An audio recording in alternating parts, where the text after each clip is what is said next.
AQShning Nevada shtati Las-Vegas shahrida UFC 229-turniri doirasida irlandiyalik Conor McGregor va rossiyalik Habib Nurmagomedov o'rtasida jang bo'lib o'tdi.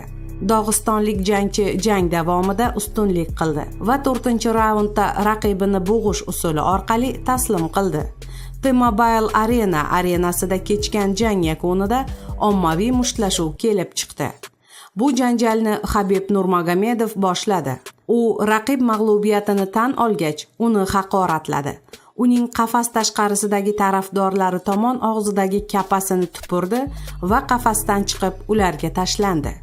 Keyin oktagonga Nurmagomedov jamoasi vakillari, Nurmagomedovning menejeri Rizvan Magomedov, chechenistonlik UFC jangchisi Zubayr Tuxugov hamda sambo bo'yicha Rossiyaning sobiq chempioni Esedulla Emirgayev chiqib kelishib, McGregorni do'pposlay boshlashdi. Vaziyatga politsiya va qo'riqchilar aralashib, janjalni to'xtatdi. UFC prezidenti Dana White arenaga yig'ilgan minglab irlandiyalik muxlislar qarshisida Habibga kamarni bera olmasligini ma'lum qildi. Lekin u jang g'olibi sifatida e'lon qilindi.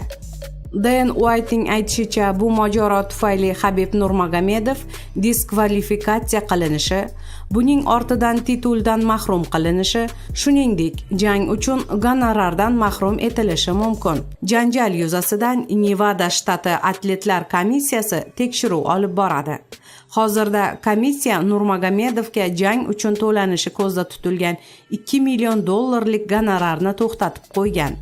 Avvaliga komissiya McGregor uchun ham to'lovni to'xtatmoqchi edi, ammo voqea tasvirlari o'rganib chiqilgach, to'lov amalga oshirilishiga rozilik berilgan. Endilikda McGregorning gonorari ma'qullangan. Nurmagomedovning gonorari tekshiruv tugaguncha muzlatib qo'yilgan. Bundan tashqari, sportchilarga teletranslyatsiyalardan tushgan mablag'dan ulush va'da qilingandi.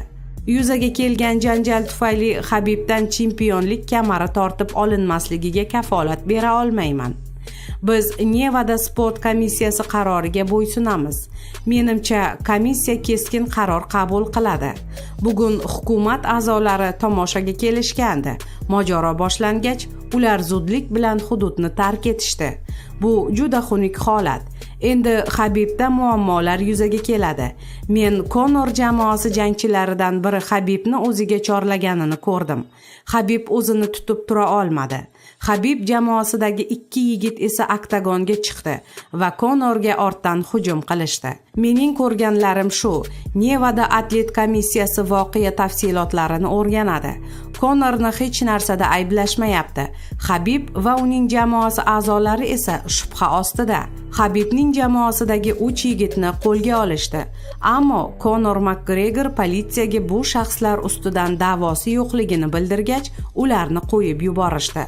Revanshmi? Komissiya qarorini kutishimiz kerak. Habibga yana viza beriladimi yoki uni deportatsiya qilishadimi? Men hozircha nima bo'lishini bilmayman. Agar Habibni uzoq muddatga chetlatishsa, biz uni tituldan mahrum qilishga majbur bo'lamiz. Habib oktagondan haqiqiy g'olib bo'lib chiqishi ham mumkin edi. Unda bunday oqshom bo'lmasligi kerak edi. U noto'g'ri harakatlar qildi, degan White jangdan keyin o'tkazilgan matbuot anjumanida.